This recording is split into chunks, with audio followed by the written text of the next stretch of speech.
kong kamle swarna sakar min muan tu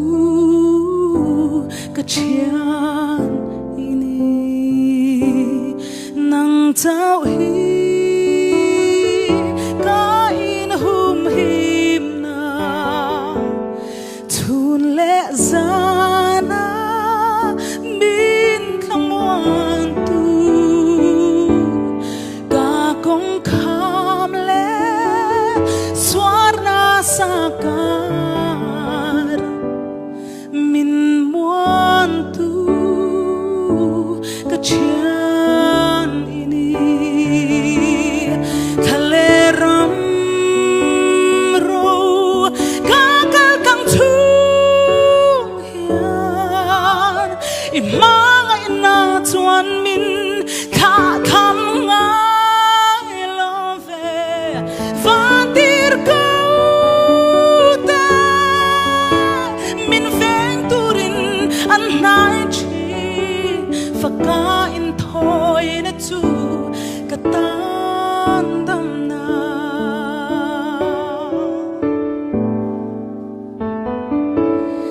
le ro lu fin na zong te hi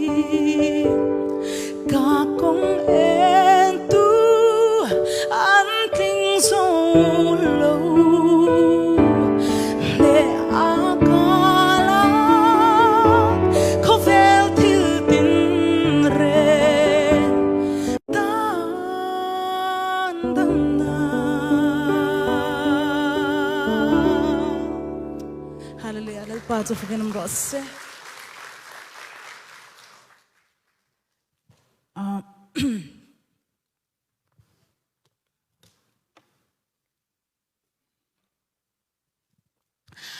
karon zai tlang le ngalanga tuna ka sak tur thung ero hi chu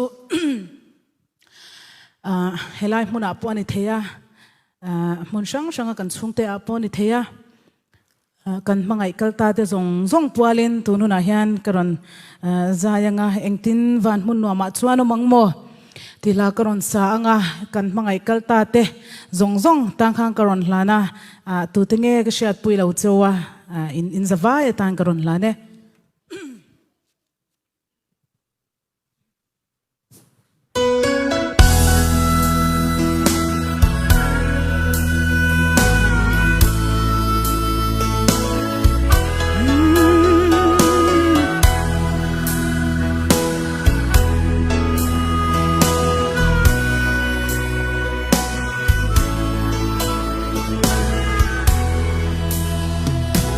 ka dong chin len rual te ka chian ka chung te he ko ve she oma lunga ye tuar song te van mun noa man khen hunin eng tin om ang imo eng tin van mun noa ma chuan o mamo donin eng tin va in mang mo van mun noa a te te nat na le lungai na om to lo na ram chu ta chuan lui pui angi rem na lui aluang an ti mu cha ken chu ram chu ka thir fo chi o chen khan nat na le mit tuin a boal me te dam nam lo doctor an beidong o ti thei re a om si lo an tuan an chap an ru tin ma lo zong eng tin va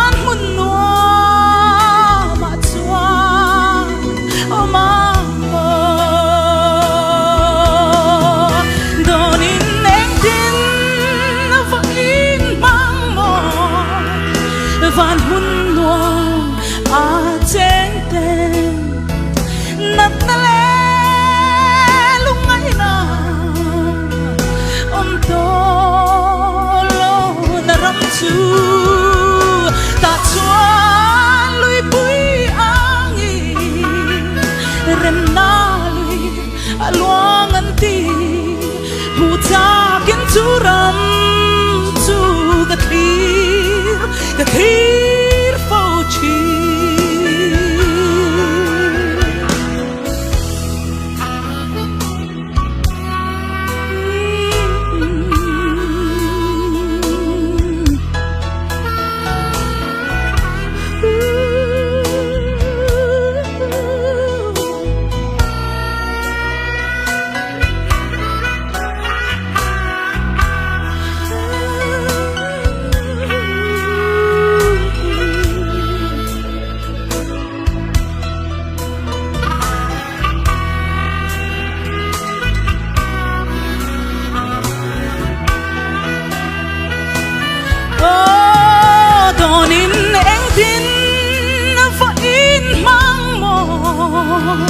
van hun nuông a cheng ten nat na le lung ai na om to lo na ram chu ta chuan lui pui ang i rem na lui a luang an ti mu cha kin chu ram chu ka thir fo chi donin eng tin va in mang mo van hun